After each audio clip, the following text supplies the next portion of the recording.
Bienvenidos a la clase número 12. Hoy vamos a ver la clase sobre interpretación. Recuerden que el método de estudio bíblico inductivo tiene tres partes: observación, interpretación y aplicación. Hemos dado una primera clase sobre la introducción al método de estudio bíblico inductivo, luego hemos dado una segunda clase de este mismo tema sobre la observación. Hoy vamos a ver la interpretación. Así que voy a compartir pantalla para que podamos empezar. Y mientras tanto les recuerdo que este es un curso para obreros pastorales o hermanos y hermanas que se quieren formar como obreros pastorales, que ya están sirviendo en alguna iglesia y lo están haciendo para mejorar su servicio dentro de la iglesia. Y si no estás sirviendo en ninguna iglesia y quieres trabajar con nosotros como Redes Internacional, eres bienvenido. Te hacemos esa invitación. Bien, ¿qué es hacer un discípulo? La respuesta es sencilla. Basados en lo que el Señor les dijo, Mateo capítulo 28 les dijo: vayan y hagan discípulos, bautizándolos y enseñándoles que hagan todas las cosas que yo les he enseñado a ustedes. Hacer un discípulo sencillamente es hacer un duplicado o crear un duplicado. ¿Duplicado de quién? De Jesucristo. Interpretando la palabra de Dios. ¿Qué significa? A esa respuesta, a esa pregunta es que responde la interpretación. Los tres elementos del método inductivo, como he dicho antes, son la observación, la interpretación y la aplicación. Estos se pueden comparar con el proceso de construir una casa. La observación es la recolección de los materiales, como vemos aquí. La interpretación es la construcción de la casa. ¿Vale? Implica personas, implica máquinas, etc. Y la aplicación es cuando la persona que ha encargado la construcción se va a vivir a su nueva casa. Ahí lo está aplicando. Ya está formada, ya se puede ir a vivir allí. Estos tres elementos del método inductivo, la observación, la interpretación y la aplicación, tal cual los conocemos, son los que conforman el método de estudio inductivo. Con esta comparación en mente, es claro que la interpretación debe hacerse cuidadosamente, analíticamente y con mucha oración. Si en cualquier punto encuentras que no tienes suficientes datos para descifrar el significado del pasaje, debes regresar a la etapa de la observación y hacer más preguntas. En la actualidad esto es normal. Raramente notamos cada cosa importante en el pasaje la primera vez y tenemos que volver a buscar, así como el constructor tiene que pedir más materiales durante la construcción e incluso llegar a cambiar herramientas. En la interpretación se contesta la pregunta de lo que significa el pasaje. La escritura nunca puede significar lo que nunca ha significado. Aparte del Espíritu Santo y la oración, la Biblia es el recurso más importante que tenemos nosotros los cristianos y los sembradores de iglesias. Como sembradores de iglesias, esta es para nosotros el recurso más importante. Por consiguiente, es importante para nosotros usar bien la palabra de verdad. Nuestro enemigo, Satanás, como lo llama el Señor, no se ha limitado en su esfuerzo de socavar la Biblia y su verdad. Al pasar los siglos, muchas diferentes controversias se han creado por un entendimiento erróneo o falso de lo que dice la Biblia. Y tú no quieres ser parte de añadir o apoyar algunos de esos entendimientos falsos o erróneos de la palabra de Dios, ¿verdad? Yo tampoco. Segunda de Timoteo 2:15 dice: procura con diligencia presentarte a Dios aprobado como obrero que no tiene de qué avergonzarse, que usa bien la palabra de verdad. Que usa bien significa que la traza bien, que la mide bien, que la enseña bien, que la interpreta bien. Bien, la interpretación es la segunda etapa del método inductivo. La etapa de interpretación sigue la etapa de observación en un estudio bíblico inductivo. Esto parece ser obvio, pero muchas veces los que estudian la Biblia se apresuran a esta etapa sin hacer un trabajo minucioso de observación. Como resultado, su interpretación a menudo es errónea, ya que no tienen suficientes datos para interpretar correctamente el pasaje. El proceso de la interpretación incluye tres pasos y es determinar el punto central del autor. El segundo es preguntas, hacer preguntas del significado del pasaje. Y el tercero es formular un principio. Cuando ya tengo yo determinado cuál es el punto central del autor y luego he hecho las preguntas suficientes para encontrar el significado, entonces puedo formular el principio. ¿Qué debo hacer? Determina el punto central del autor, el primer punto. Cada pasaje será diferente, pero estará buscando la siguiente información. ¿De qué tema está escribiendo el autor? ¿De qué está diciendo acerca de este tema el autor? La situación ideal es poder resumir estas dos respuestas en una respuesta más corta, en una frase más sencilla, más concisa. El segundo punto es hacer preguntas del significado del texto. ¿Qué significa el texto? ¿Qué significa? El tercer punto es formular un principio. Ya tengo la interpretación hecha, ya sé lo que significa y como ya sé lo que significa, por tanto, necesito empezar a trabajar. Ya sé lo que tengo que hacer. ¿Cuál es el principio que tengo que seguir para ponerlo en práctica? ¿Qué es un principio bíblico? Un principio bíblico es una verdad firme y fundamental en la palabra de Dios, aplicable en cualquier situación que no cambia, ni con el tiempo, ni con la cultura, ni con la edad, mucho menos. El principio que resulta de la interpretación puede ser una advertencia, puede ser una promesa o puede ser un reto, cualquiera de los tres, una advertencia, una promesa o un reto. Él dijo, vayan y hagan discípulos. Él les dio un mandato, les puso un reto, les prometió estar a todos ellos y a nosotros, estar con nosotros hasta el fin de los tiempos. Y nos advirtió también por el camino qué cosas tendríamos y desafíos tendríamos. Por lo tanto, el principio que resulta de la interpretación puede ser cualquiera de estos. El principio que nosotros, o el principio que se formula, ahora debe ser válido en cualquier tiempo, especialmente hoy, ese principio que estamos formulando, el que estamos nosotros sacando de lo que sabemos que debemos hacer, tiene que ser válido en cualquier tiempo, especialmente en los tiempos de hoy. La forma del principio será algo como, en este tipo de situación, debería hacer o debería cambiar o debería, o cuando esto sucede, Dios hizo o hace o sigue haciendo esto. Las palabras exactas del principio para un pasaje particular variarán. También el principio debe ser lo más específico posible. Este proceso no es fácil, pero es importante y con la ayuda de Dios es posible. Dios nos dio este mensaje, empezando por aquel equipo de apóstoles, de discípulos. Dijo, vayan y hagan discípulos. Se lo dijo a ellos. También nos prometió, nos hizo la promesa del Espíritu Santo y también nos dejó ese canal de oración, ese canal que nos comunica con Él a través de la oración. Y es lo mismo que estamos haciendo ahora mismo, es lo mismo, tú estás haciendo discípulos y vas a seguir haciendo discípulos y ese principio bíblico se cumple desde entonces hasta hoy, es lo mismo, el principio no cambia, las formas son las que cambian, que ya lo hemos visto en clases pasadas, principios y formas, ¿recuerdan? La interpretación involucra entonces comprender la situación y la gente bíblica original, identificar el mensaje comunicado a esa gente en ese tiempo, formular un principio que se resume en estos hechos y que se aplicaría a una situación similar en cualquier época, sobre todo hoy en día.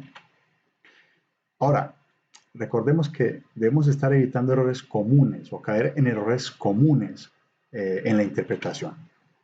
El trampolín es un error y este error ocurre cuando el intérprete ya sabe lo que quiere decir y no está interesado en descubrir el significado del texto.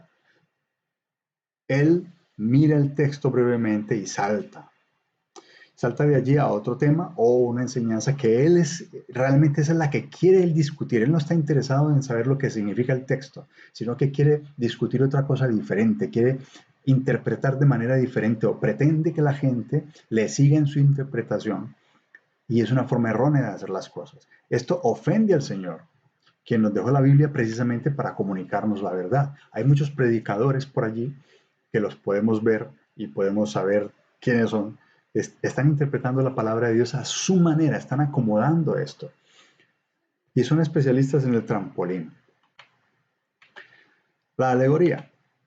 Este método es muy común, pero tampoco es aceptable. Se involucra ignorando el significado claro de las escrituras y tratando de encontrar un mensaje oculto. están ahí buscando el otro significado de la escritura que jamás quiso decir el Señor a través de eso lo que ellos quieren decir. No debemos buscar nunca un significado oculto cuando el significado se presenta claramente. Vayan y hagan discípulos, bautícenlos y enséñenles a que hagan lo mismo que yo les dije que hicieran. Ya está, no quiere decir otra cosa, no debemos inventarnos un montón de películas raras con respecto a esto. Aún en el caso de un pasaje difícil, es mejor admitir que no lo comprendemos que tratar de fabricar un significado que es difícil de respaldar y de apoyar y que el Señor no va a respaldar. Ignorando la revelación progresiva.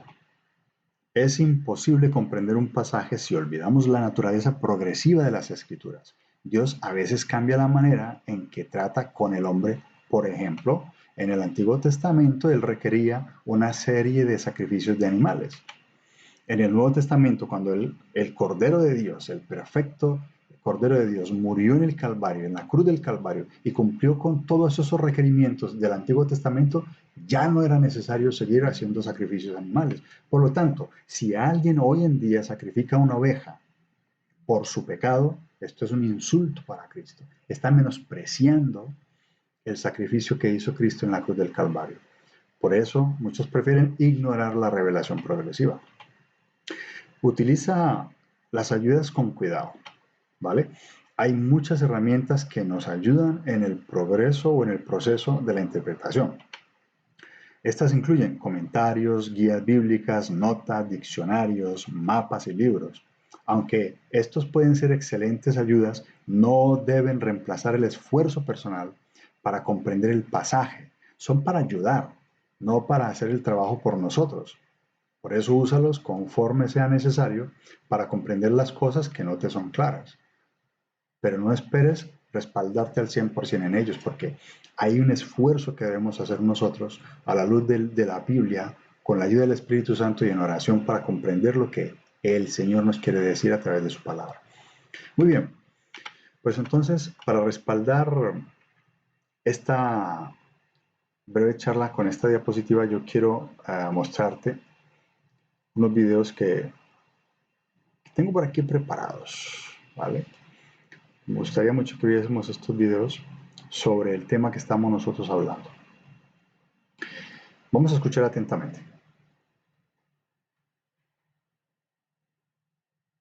Entonces, Miguel, si existe una ciencia para la interpretación de la Biblia, se entendería que hay un consenso en cuanto a la interpretación de los pasajes bíblicos. Sin embargo, esto no es lo que ocurre. Tenemos enseñanzas que están siendo predicadas diametralmente opuestas una de otras.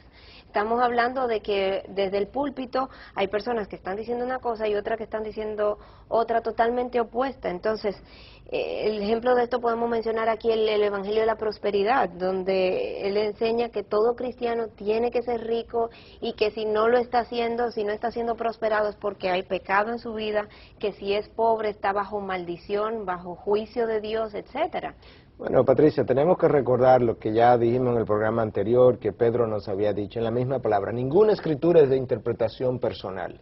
Sin ninguna escritura de interpretación personal, yo necesito hacer uso entonces de los principios que nos permitan analizar la escritura de una forma objetiva, que sea válida y signifique básicamente lo mismo para todo el mundo. Desafortunadamente, mucha gente que está detrás de púlpitos y está en la televisión nunca ha hecho uso de principios de hermenéutica para hacer una buena interpretación, porque no han sido entrenados ni siquiera para esa interpretación, y ahí es donde comienzan los problemas. Y necesitamos recordar entonces que cuando yo no tengo un buen ejercicio hermenéutico de la palabra, yo voy a manejar esa palabra a la ligera.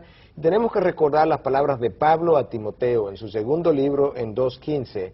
Pablo estaba altamente preocupado por la forma en que Timoteo iba a manejar la palabra, y oye lo que dice: procura con diligencia presentarte a Dios aprobado, como obrero que no tiene de qué avergonzarse, que maneja con precisión la palabra de verdad. La expresión ahí con precisión es orthotomeo, y eso significa cortar derecho, que no haya ninguna desviación. ¿Cómo lo voy a hacer si no tengo los principios de interpretación de la hermenéutica? Aquí está en verdad la palabra como ortomeo, cortar derecho. Ortotomeo, como cortar derecho. ¿Cómo lo voy a hacer si no sé cuáles son esos principios, reglas y normas? Y mucha gente ni siquiera las conoce. Y muchos se preguntan, ¿qué se requiere para que un predicador permanezca apegado a lo que es la enseñanza, conforme a lo que Dios quiere que se predique, conforme a la enseñanza bíblica real y original? Bueno, aparte de vivir su vida, ¿verdad?, de santidad, caminando con Dios, él necesita hacer aplicación de principios de hermenéutica, principios de interpretación bíblica y sus normas, conocerla y aplicarla. Él necesita, en segundo lugar, hacer lo que llamamos la exégesis del texto. Y Estamos hablando, vamos a ir definiendo un poco estos principios. Decías principios de hermenéutica, y ya definíamos eso como la ciencia que te enseña a interpretar la Biblia, ¿no? Exacto, que te da las normas y las reglas para interpretar correctamente la Biblia. Luego tú tienes la exégesis del texto, que es extraer del texto el significado original, lo que Dios quiso decir en su momento. Déjame ilustrarte esto, ¿verdad? Un momento, aquí tú tienes la diferencia, ¿verdad? La exégesis, y ahorita vamos a hablar de lo que es la eisegesis, pero cuando tú haces la exégesis del texto, tú tienes que sacar del texto exactamente lo que se quiso decir en el momento. Una buena ilustración, la parábola del sembrador. Cristo habla de que un sembrador salió a sembrar una semilla cayó sobre tierra fértil, una semilla cayó sobre terreno rocoso, una semilla cayó al lado del camino, y más adelante tú te encuentras en Lucas 8, a partir del versículo 12, que Cristo comienza a interpretar lo que Él quiso decir con eso. Él dice que el campo sobre el cual fue a sembrar era el mundo, que la semilla es la palabra de Dios. Entonces comienza a decirte que los diferentes terrenos representan diferentes tipos de personas y su reacción a la predicación de la palabra. Pero eso te lo dice la misma Biblia. Eso te lo dice la misma Biblia. Yo no puedo usar ese texto u otro similar para decir otra cosa. Y tú tienes predicadores del Evangelio de la Prosperidad que usan ese texto y el texto de Gálatas 6:7 que dice que lo que tú siembras, eso segará. Y te dice que si tú siembras dinero, Dios te devolverá a bendiciones económicas también. Eso es introducir lo que tú quieres que el texto diga al texto, y a eso es que llamamos eisegesis. Cuando tú manipulas cuando tú le pones un significado que no es el original. Exacto, y tú haces entonces que el texto diga lo que tú quieres que digas y no lo que el texto originalmente dijo en su inicio.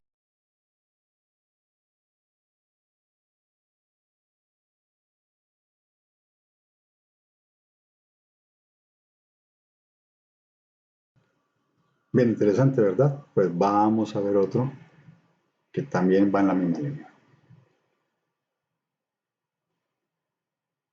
Entonces, lo correcto, Miguel, es hacer la exégesis del texto, es extraer el significado original del texto, versus la eisegesis. Esto es lo que no debemos hacer, que es lo que nos lleva a manipular el texto para que diga lo que nos conviene, lo que preferimos oír. Así es. Y Miguel, lo que me llama la atención es que personas que en un momento dado prefirieron hacer la exégesis, extraer ese significado original, defenderlo, y no suavizar el Evangelio, y no suavizar las palabras de la Biblia, y no adaptarla a los tiempos que estaban viviendo, tiempos históricos difíciles, incluso con gobiernos en contra y demás. Personas que tomaron esta posición y llegaron a sacrificar mucho, mucho hasta su vida misma, por defender el Evangelio. Qué impresionante la vida de estas personas. Para conocer un poco más de ella, acompáñenos a ver En Paralelo.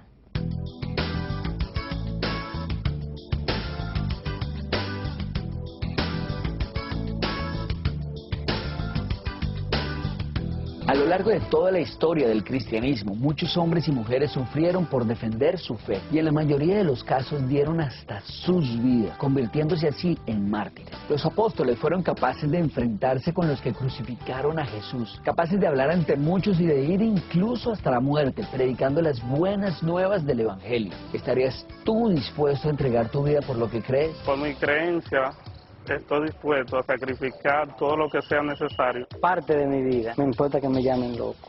Habría que analizar el punto, hasta qué punto yo me sacrificaría. Excepto mi vida y a mis hijos. No completo, no parte de mi vida. Dependerá de la situación en que yo me encuentre. No lo incluyo a mi familia. Yo no afecte mi vida ni la de mi familia. Pero no solo en la historia de la Biblia vemos personas como los apóstoles que estuvieron dispuestos a morir por Cristo. En años recientes todavía vemos mártires que siguen muriendo por defender lo que para ellos es la verdad. En Indonesia, en el año de 1999, un grupo de niños y adolescentes se encontraban en un campamento bíblico. Y mientras esperaban que los recogieran, llegó una pandilla de musulmanes. Estos forzaron a los niños y adolescentes a salir y específicamente a Roy Ponto, de solo 15 años de edad. A este lo obligaron a pararse frente a la pandilla y le dijeron: niega a Jesús o te matamos. Roy estaba terriblemente atemorizado y temblando respondió: soy un soldado de Cristo. Ante tal respuesta, uno de los atacantes musulmanes hizo blandir una espada hacia su estómago. La espada golpeó la Biblia que Roy estaba sosteniendo, haciéndola caer. El siguiente golpe le abrió el estómago a Roy y su última palabra fue Jesús. Otra historia fue la del pastor Mehdi Dibash de Irán. Fue musulmán de clase alta, donde él y su familia se habían convertido al cristianismo. Se atrevió a traducir programas de radio cristianos y libros al idioma farsi. Fue arrestado en el año de 1985 y acusado de apostasía por negar la fe musulmana. Por esto, la corte lo condenó a muerte y estas fueron parte de sus palabras en su defensa. De todos los profetas, únicamente Jesús resucitó de entre los muertos y permanecerá como nuestro mediador por siempre. Le entregué mi vida en sus manos. Para mí la vida es una oportunidad de servirle y la muerte es un privilegio para llegar a estar con él. Pero después de un mes fue puesto en libertad debido a la atención internacional que había traído este caso. Poco después, Dibash fue encontrado muerto en un parque. Se cree que fue muerto debido a los líderes islámicos que pidieron su ejecución. El ejemplo de estos hombres debería llenarnos de ánimo para enfrentar cualquier circunstancia e inspirarnos a una fidelidad más grande en nuestro servicio a Jesús. ¿Valieron la pena todos estos sacrificios? ¿Qué diría Cristo? Hasta la próxima, en Paralelo.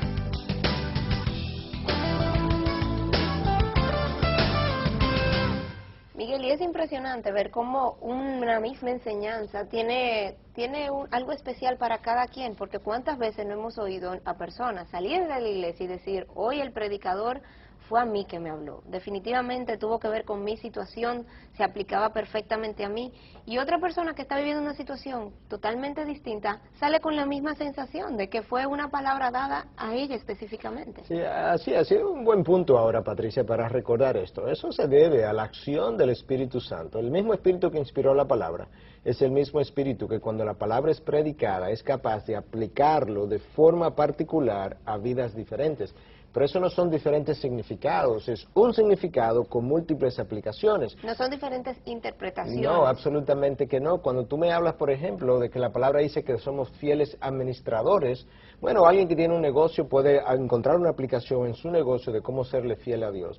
Un agricultor puede encontrar una aplicación de cómo serle fiel a Dios en su agricultura. Y una ama de casa también dentro de su área doméstica. Claro, un estudiante de la universidad, un pastor va a encontrar su propia aplicación de cómo ser un fiel administrador de lo que Dios le ha confiado. Pero eso son aplicaciones, el significado es uno solo.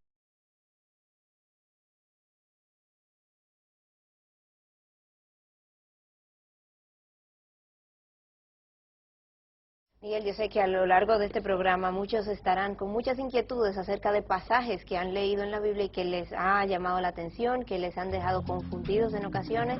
Vamos a irnos entonces a nuestro segmento de preguntas donde usted nos puede hacer llegar sus inquietudes.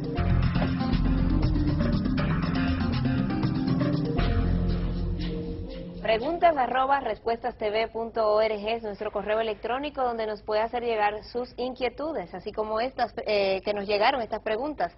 Dice la primera: ¿es confiable la Biblia de los testigos de Jehová? Bueno, mira, sin querer ser derogatorio, ¿verdad?, o peyorativo, no es confiable.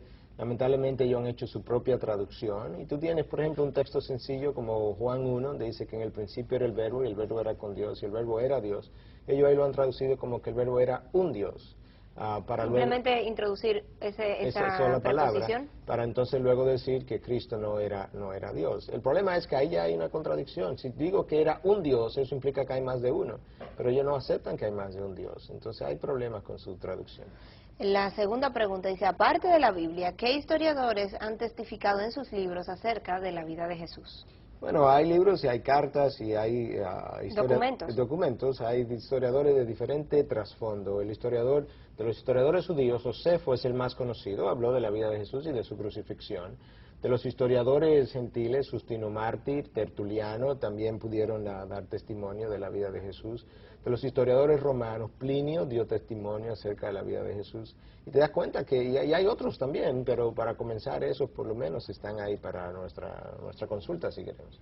Así es, recuerden amigos, entonces nuestro correo electrónico preguntas@respuestastv.org o dirigiéndose a nuestra página de internet www.respuestastv.org. Allí se dirigen a la sección de preguntas y nos hacen llegar sus inquietudes.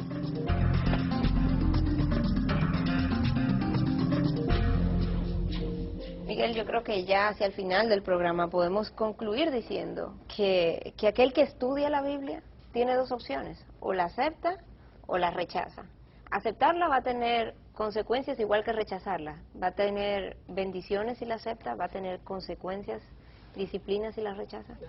Claro, mira, extraer el contenido correcto de la Biblia es sumamente importante, el entendimiento de su palabra. Oye lo que dice el salmista en el Salmo 119, versículo 34, dame entendimiento para que guarde tu ley y la cumpla de todo corazón. Ese entendimiento es necesario. Si no tengo ese entendimiento, ¿qué va a pasar? Y cuando yo comienzo a estudiar la palabra y comienzo a sacar esa enseñanza si es incorrecta me va a dar una mala teología.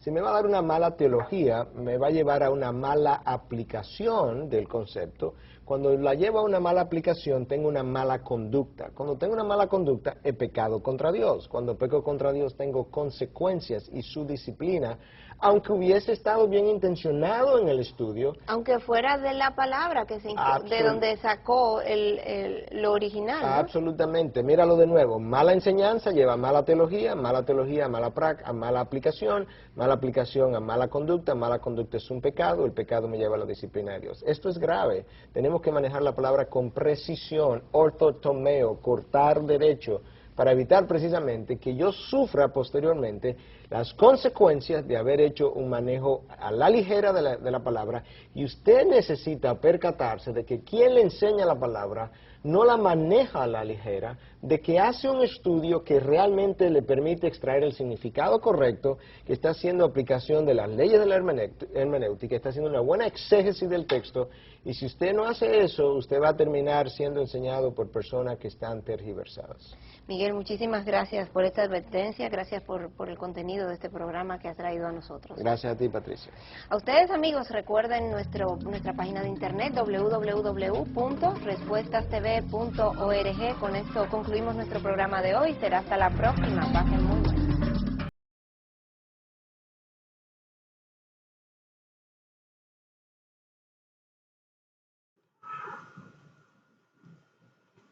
Muy bien, pues espero que haya sido inspirador, instructivo todo este material que hemos visto hoy, y nos vemos en la siguiente y última clase de este principio de la formación de obreros pastorales. Dios les bendiga.